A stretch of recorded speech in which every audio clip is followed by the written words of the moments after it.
Greetings and salutations, your average rider here. Let's ride the Harley Davidson Tri-Glide Ultra again. My parents are moving closer again, and I was tasked with riding my father's trike back. And since I ended up storing it in my garage for a bit, I ended up taking it out on occasion to do some urban riding. This was a great opportunity to check the trike out in more detail. Everything I said in my first ride video still holds true. The trike does not behave like a motorcycle, but for those that need the stability, I am glad they exist. The trike offers the same open road feelings as a motorcycle. The biggest difference I found is that the steering is completely different. It takes so much more effort to corner the trike. Other than that, this trike was extremely comfortable. The seating position, the large fairing, the footboards, cruise control, and the seat itself all made for a very enjoyable and relaxing experience. My only complaint was that past a certain speed, riding with my Icon Variant Pro produced a lot of turbulence. The visor caught a lot of wind. I want to get into a little more detail than I did the last time on a few things. First off, the built-in cruise control is very nice. I press in on this button to turn it on. An orange icon shows up on the screen. Once I am at the speed I want, I push the button down. The same icon turns green. From here, I can push up or down to adjust my speed.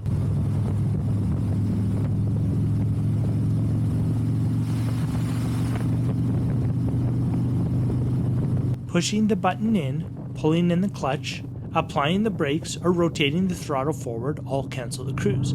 With the cruise applied, I am able to loosen my grip on the throttle, taking some strain off my right hand. Again, it may just be me, but I can't help but having a tighter grip with my throttle hand than with my clutch hand. After a long day on the bike, I definitely feel it. With the cruise control, I'm able to loosen my grip, which helps with fatigue. Check out this video where I review the Atlas throttle lock. While not a true cruise control, I believe this is the next best thing. The next feature I got to spend some time with was the sound system. Now, while in my youth, I was definitely that kid with the loud stereo system you could hear coming from a mile away.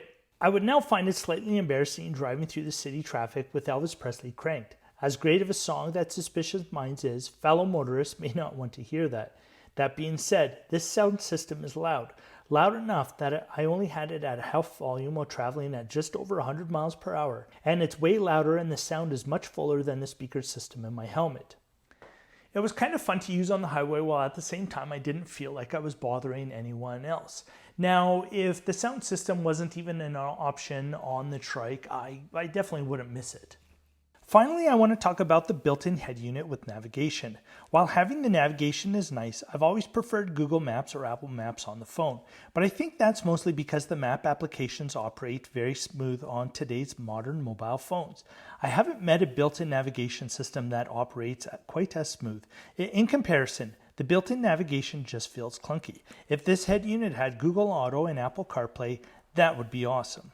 So what else can the head unit do? Of course, there's built-in radio. You can also pair it with your mobile phone to stream music. Besides that, there are some phone functions such as phone book and using it to make calls, etc. But at the same time, it's just so much easier to use the built-in communicator in my helmet, just to dictate to Siri what to do, play music, make phone calls, etc. Once again, not a function I would miss on the trike, but if it had Apple CarPlay, that would be a different story altogether. Well, that's it for this one. Thanks so much for watching. Please like and subscribe, and we'll see you in the next one.